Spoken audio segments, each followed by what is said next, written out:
Kuki singna leimakhongda lambi thingduna KV da tamliba mairoi sing changhankidre army na hayengdagi angang sing tharu madugi daita makoina logani haina thajaba pirakre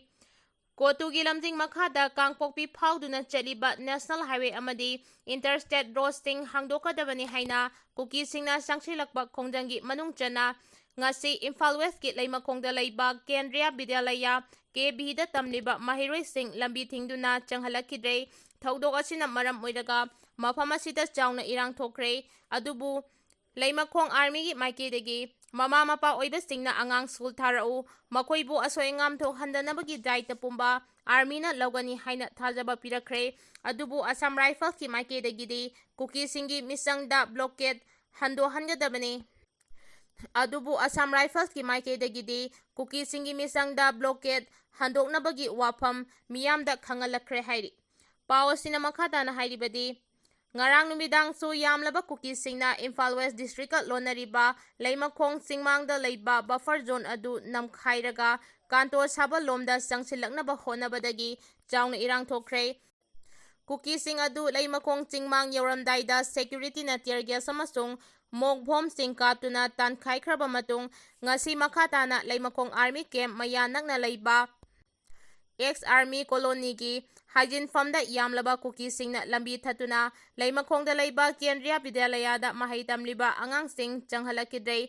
Kendra Vidyalaya asida kanto sabal amasung masigi manakta leiba khul singgi angang sing tamlibani mahausagum ngasi angang sing aduna bhenda masung lanai gari kayada school tamna lakpagi lambi chaurangna pung 8 nimfu khara helakpada Kuki kangbu sing aduna thatuna changhalakidabani Thaudok adudagi kanto sabalda lambi thingbagi khongjang sangsilakliba naga amasung mitai phuruki yamlaba miyamna irang haurakpadagi leimakhong army gi CO masalaktuna miyamga unaki loinana CO gi maikeidagi ngasisu angangsing adu Kendra Vidyalaya da adumak tharau madugi daita makoina logani haiki adubu mama mapa oibisinggi maikeidagi ngasigi oinadi angangsing tharaklaroi hayengdagi oina tharaklage haina khanganki Chandel da su economic blockade lauthokre naga misam taruk hatkibada chenaba singi mathakta chapchabe action laukhatkadabani haina UNC na naga area singda haujik chathariba matam kaktaba economic blockade asibu saugaladuna ngasidagi Chandel Naga People's Organization na Chandel District ta economic blockade chatharagani haina lauthokre organization asigi serol amana hairibana economic blockade ki khongjang asida hidak langthak thau natraga chana thaknaba haiba amata tongana khaidokpa tawroi makhal khudingmakki polamsing athingba asigi manung changani athingba asigi mayokta kanagumba singna thabak tawramlabadi maduda tholakpa aphafatagi daita pumba masana pugadabani hairi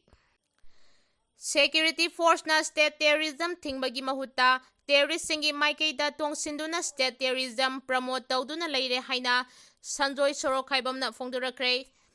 State asida hojik thokliba kangluki irang asti loisinaba honabagi mahuta terrorist singda tongsinduna state terrorism promote tawduna leire oiragliba phibam asina Manipur miyam punsinduna apunba phirep ama lauminaba chumgani haina amukogi president Sanjoy Sorokhaibamna phongdorakre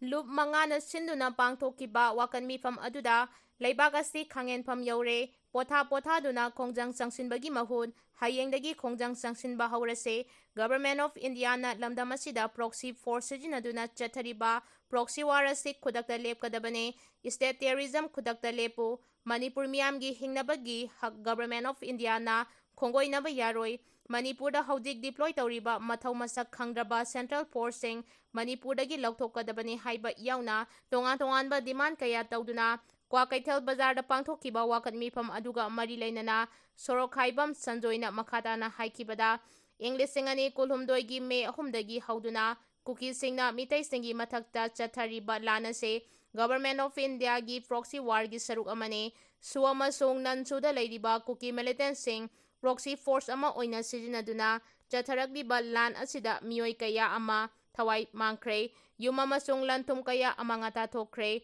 miyoi lising hompugi mathakta haudiksu mayumda handinba yadana relief camp ta leiri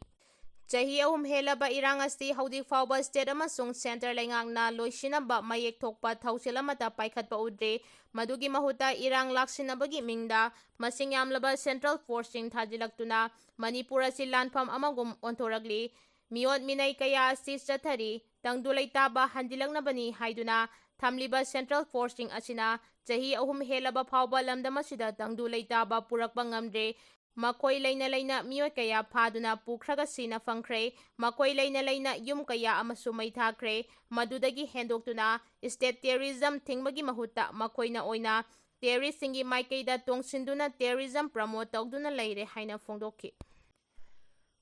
Kuki singa mari leinaramlabadi akanbe action laukhatkani haina NBG na fongdorakre Kuki amasung naga anigi marakta haudik jauna ungkhanariba asigi manung chana tangkhul nagalongna Kuki community singa civic amasung economic ki oiba mari pumnamak thadoknaba khangankhiba adu pumnamakna ngakna chatkadabani hairiba thingba asigi mayokta kanagumba singna thabak tawramlabadi akanba sairak pigani haina Naga village guard ki eastern command ki maikeidigi fongdoragli Makhatana hairiba directive ase Ukhrul Kamjong amasung cycle da leiriba lanai miyoi group amasung organization khudingmangna ngakna chatkadabani tangkhul nagalong na sahi asigi February 15 da lauthokiba direction asigi mayokta naga amasung nan naga community masagi oiba lanai kanaba khaki yenglaga Kuki group singa khusamnana thabak tawre haibagi pau leire asigumba thawongsing ase Eastern Command of the Naga Village Guard na hakchina lawi loinana hairiba thawongsing ase group asina tumina yengduna leiroi karigumba directive asigi wangmada kanagumana thabak tawramlabadi makhoising adugi mathakta akanba action laukhatkani Nagamisam taruk hatkibagi achumba wayel fangriba phauba asiba hakchang laukiroi Jenims ki middle changda leiriba Kuki militant singna mihathina hatokpikhraba liangmai nagamisam taruki achumba wayel fangriba phauba asiba hakchang laukiroi henadum akanba khongdang sangsilagani haina Naga Humanitarian and Committee Manipur NHACM gi maikeragi fongdoragli Jenims ki middle changda haudik phauba thamliba laikhidraba liangmai nagamisam taruk adugi manungda yauriba Kaliwangbao abon mai kauba asigi kulhumdoi suba mapok kumon thauram ngasi hospital asigi middle changda pangthokre laikhidraba miyoi taruki thawaina Leiramlanda ingna singna leirunaba nagagi ima ibel singna church ki pastor yauna NHACM gi miyoi singna isorgi mafamda thawni jakhe thauram aduga mari leinana NHACM gi wangangloi Gailu dangmaina fongdokhibada Kuki khulai paibasingna mihathina hatokpikhraba Naga taruki manungda Kaliwangbao abon maigi pokpa numit oibana Jenimsda laklaga makoigi imung manung yauna mafam asida chamna mapok kumon thauram pangthokpani masina laikhidraba makoi tarukna isorgi khuya khada ingna singna leiba oirasanu haina thawnikhi